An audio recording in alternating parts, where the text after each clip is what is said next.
Viernes de la 33ª semana del tiempo ordinario. Lectura del Santo Evangelio según San Lucas. En aquel tiempo Jesús entró en el templo y se puso a echar a los vendedores diciéndoles: Escrito está, mi casa será casa de oración, pero vosotros la habéis hecho una cueva de bandidos. Todos los días enseñaba en el templo. Por su parte, los sumos sacerdotes, los escribas y los principales del pueblo buscaban acabar con él, pero no sabían qué hacer, porque todo el pueblo estaba pendiente de él, escuchándolo. Palabra del Señor. Este episodio de la expulsión y hasta violenta, porque tanta era la indignación de Jesús, está relatado en los 4 evangelios. No solo los 3 sinópticos, sino que también San Juan lo registra. En el primer evangelio, San Mateo agrega otros particulares, porque dice que después de la expulsión se llegaron a él en el templo ciegos y tullidos y los sanó. Mas los sumos sacerdotes y los escribas, viendo los milagros que hacía y oyendo a los niños que gritaban en el templo y decían: Hosana al Hijo de David, se indignaron y le dijeron: ¿Oyes lo que dicen estos? Y Jesús les responde con la palabra de Dios, recordando el Salmo 8, porque les replica: Sí, ¿nunca habéis leído aquello de la boca de los pequeñitos y los lactantes me prepararé alabanza? Que se aplica a Dios. Es decir, en el relato de San Mateo hay 3 signos mesiánicos: la purificación del templo, las curaciones y la alabanza a Dios de los pequeños. Son señales mesiánicas que reconducen a Dios. San Juan, diversamente a los otros evangelistas, coloca el episodio no al final, sino próxima a la última Pascua y el final de su recorrido en la tierra, sino, al comienzo, y agrega una particularidad, que Jesús, dice, hizo un azote de cuerdas, arrojó del templo a todos con las ovejas y los bueyes, desparramó las monedas de los cambistas y volcó sus mesas. Y luego hay un detalle: mientras a los cambistas y a los vendedores de grandes animales que eran destinados a los que podían pagarlos, porque poseían dinero para ello, para ofrecer esas víctimas, para hacer ofrendas mayores, los expulsa con violencia. Cuando se dirige a los vendedores de palomas, que eran las palomas eran las víctimas que ofrecían los judíos más pobres, en cambio les dijo: quitad esto de aquí, no hagáis de la casa de mi padre un mercado. Con ellos no usó gestos violentos, sino las palabras, aunque por cierto no menos duras. Esos mercaderes que profanaban la santidad del templo tenían sus puestos en el atrio de los gentiles. Como en el templo no podían entrar nada incontaminado y las monedas corrientes llevaban la efigie del emperador, se las cambiaban por la moneda destinada a pagar el tributo del templo. Por eso la necesidad de los cambistas. Había sido profetizado que el templo debía ser purificado, y Jesús con esa acción obra un gesto profético. En Zacarías, justamente, en el último versículo de este profeta está escrito: aquel día no quedará ni un comerciante en el templo del Señor del universo.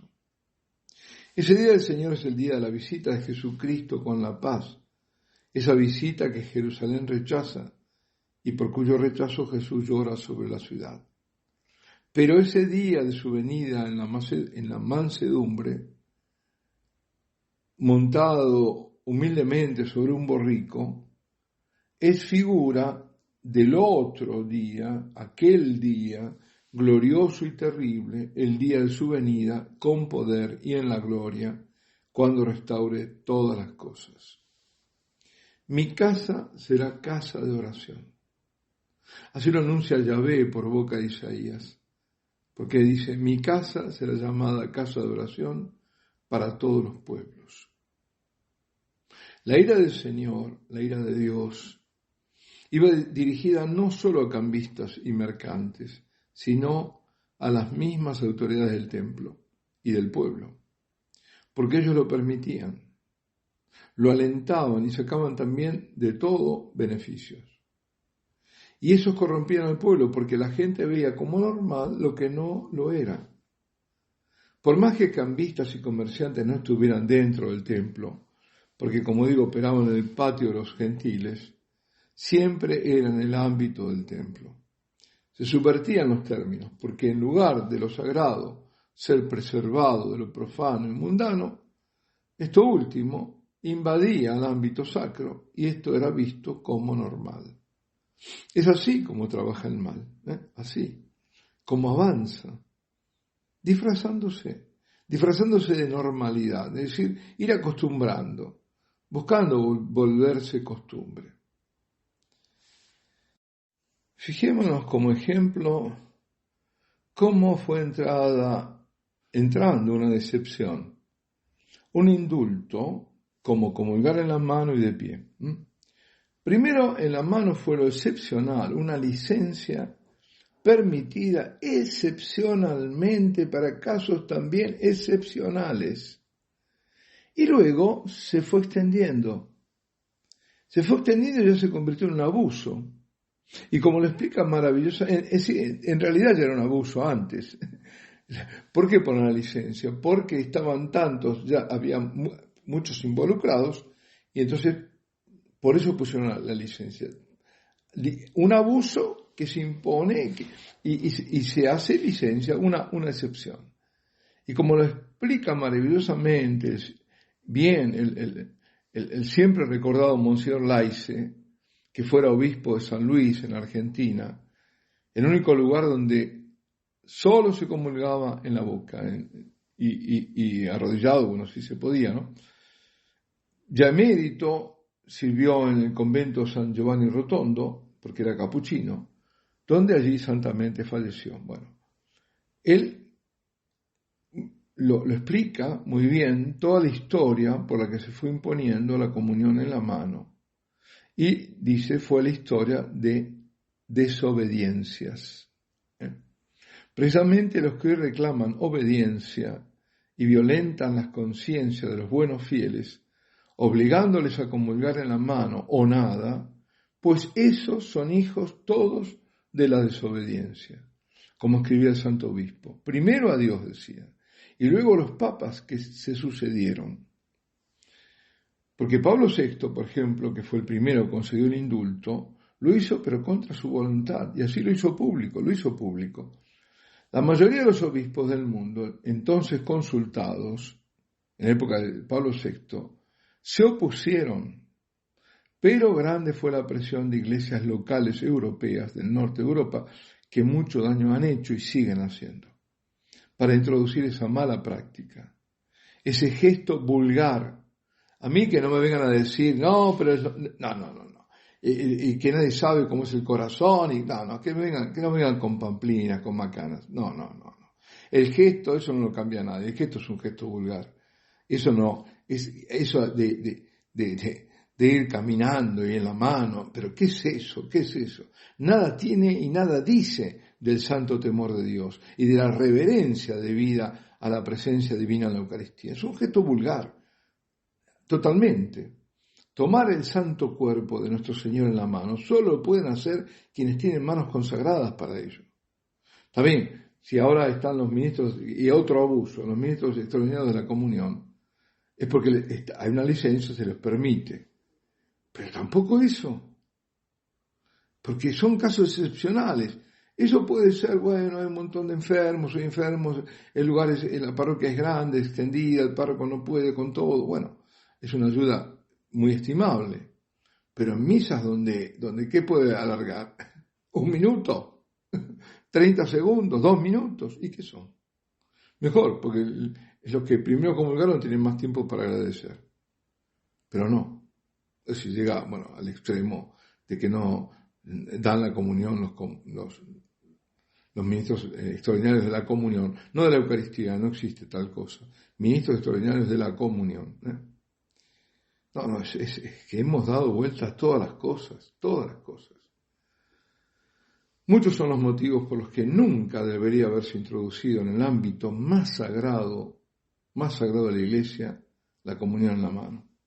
Sin embargo, la subversión es tal que ahora comulgar católicamente, que es de rodillas y en la boca, llega a no ser permitido. Y todos saben de lo que estoy hablando porque están sufriendo la mayoría.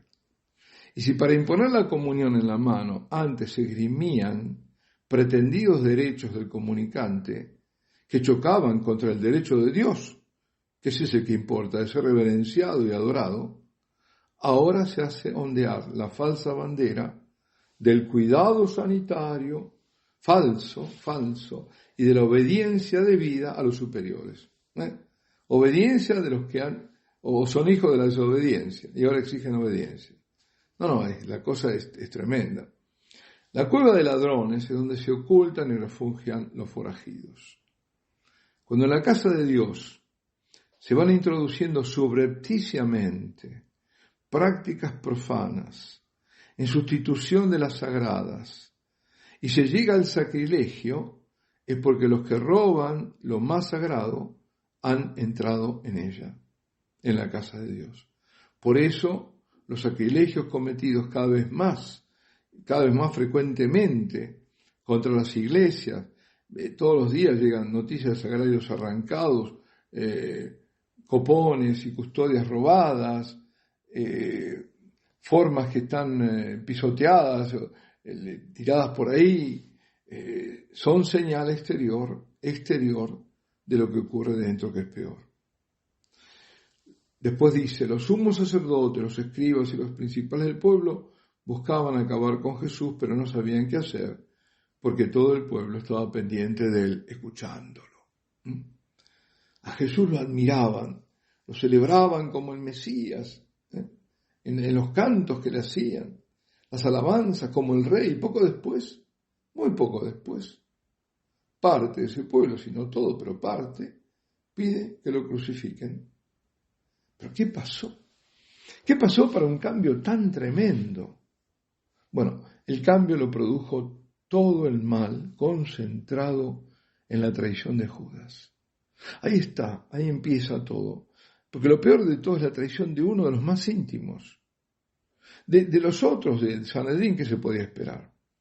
Pero la traición de Judas es lo más grave. Miembro del colegio apostólico, un obispo, más aún un cardenal obispo, que lo traiciona, para ponerlo en términos actuales. En la confabulación de las autoridades del pueblo, políticos religiosos en estas autoridades. Esa es una confabulación, ya ahí eso estaba corrompido, por eso el Señor estaba en contra de ellos. Y en la manipulación a la que sometieron al pueblo. Que es fácilmente manipulable, lo vemos.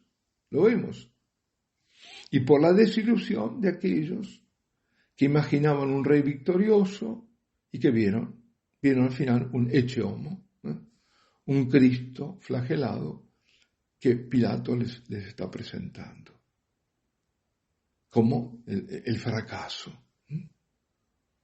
Todo esto provocó el cambio. Ciertamente, todo formando parte del misterio de iniquidad, que porque Dios así lo permitía, alcanzaba en ese momento la cúspide. Ahora, fijémonos que cuando alcanza la cúspide, ese aparente fracaso es la victoria. No se puede decir mirando a la cruz y todo que es el fracaso, es todo lo contrario, es la victoria. Y así va a pasar de nuevo. Cuando todo parezca que está perdido y que triunfó el enemigo por todo, ahí va a ser la victoria. Hoy comprobamos que el misterio de iniquidad, opuesto al otro misterio, el misterio de la encarnación, en los hijos de las tinieblas, los seguidores de Satanás están acosando a los hijos de la luz, a los que son de Jesucristo, y se los ve vencedores con todo poder. Así lo permite Dios, hasta el basta. Pero ese basta mucho depende de los elegidos, de los hijos de la mujer, de los que siguen a Cristo y cumplen la ley de Dios. Nuestras oraciones, sacrificios, reparaciones, vida santa han de acortar los días de la tribulación. Sursum corda, arriba los corazones, arriba los corazones. A nada temer, que aquí está nuestra Madre. Escuchemos su voz. Si nosotros pudiéramos realmente oír su voz, esa voz única que Juan Diego oyó en el Tepeyac. Bueno, al menos escuchemos sus palabras.